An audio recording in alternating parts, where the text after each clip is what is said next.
More devout viewers will remember how I used to sporadically do video game reviews. I currently have a playlist of 22 reviews, 23 counting this video, and before my 2-month hiatus back in November of last year, I had a Borderlands 2 review in the works.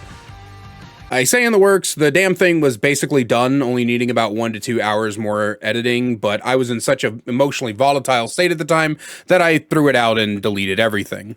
Coming back to content creation and entering what I call my pivot era, I wanted to see if I could dig up the file somewhere, and while every second of gameplay I did is still on a playlist on a now retired channel of mine, the script and recordings are nowhere to be found, I'm afraid.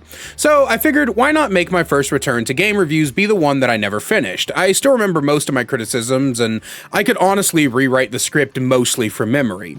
However, as I sat down to rehash everything I had said before, how the story contrives reasons for you to be the only one who can do things, how Handsome Jack isn't interesting or engaging, he's just annoying, how despite the massive improvements to Borderlands 1, it still felt more of the same, and how Claptrap needs to be nuked from existence, I kept going back to one thing. You might think from the title of this video, I mean, why did I never finish the original Borderlands 2 review? But no, what I actually mean is, why I never finished Borderlands 2 to begin with.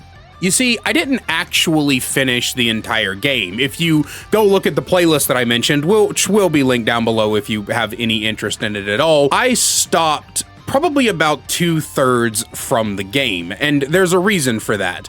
Now, I do know that this is probably going to step on some toes here, and I do apologize in advance, but I will hope that most of the Borderlands people will hear me out. Because this video is not only going to explain why I didn't finish Borderlands 2, but why I'm never going to cover 3, Tiny Tina's Wonderland, 4, or any of the other mini games in the franchise. Unlike most of my reviews, this video isn't going to have a ton of chapters, because in reality, I only have one major point to talk about. Like I said earlier, the only thing that I ask is that Borderlands fans hear me out to the end of this video before replying. The gameplay of Borderlands is boring, and there's nothing about the games that can keep me coming back. I have a question for you. Why do you play Borderlands? I asked several people back in the day, and no one could really give me an answer. The mainstay concept seemed to be that they like the way that the gameplay makes you turn your brain off, and I can respect that. Borderlands gameplay is very straightforward, regardless of which game you're playing. Kill things, loot a billion useless items till you find a useful item, sell everything useless for money you'll never need, and repeat. And you do that over and over and over and over and over again until the numbers you're pumping out are so unbelievably absurd you can make a Reddit post about it. There's no substance to Borderlands gameplay, and the reason my Let's Play series stops before the game is over, the reason I put down the game and never finished it, is because of this feeling. I can't call Borderlands gameplay bad. A lot of minor issues I had in the first game were fixed in the second, and what I can remember of my short time with the third is that there's some cool things there. But Borderlands gameplay is less fun and more of a novelty, something that's interesting and engaging at first, but wears off over time. And there's nothing to supplement the gameplay in my opinion, and story and characters are bland, dull affairs that force me into a sort of trance, trudging from one psycho murderous NPC to another, listening to wacky dialogue before heading off to kill some more people, again and again and again, until finally I get to some world-ending monster, and once I beat that, the game's over. That is to say, the story is over, for what little tangible story there is, but you can continue to chase the absurd numbers. It reminds me a lot of an MMO in a way. Its replayability seems to be locked into finding bigger and better equipment and maybe the idea of trying a new class, but outside of that, there's nothing tying me, or I suspect anyone else, down to the game.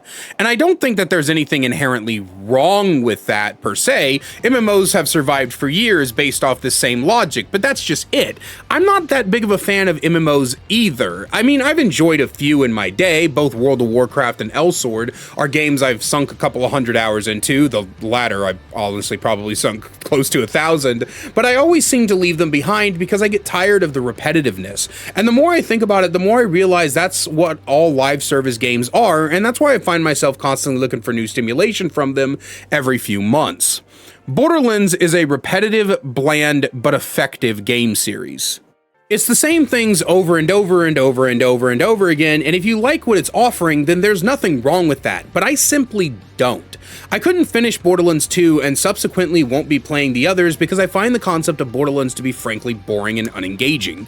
I keep thinking back to the first time I played Borderlands 2, way before I was a streamer or even realistically a content creator. I finished the game back then and I remember enjoying it, and the game obviously hadn't changed, so what about me had?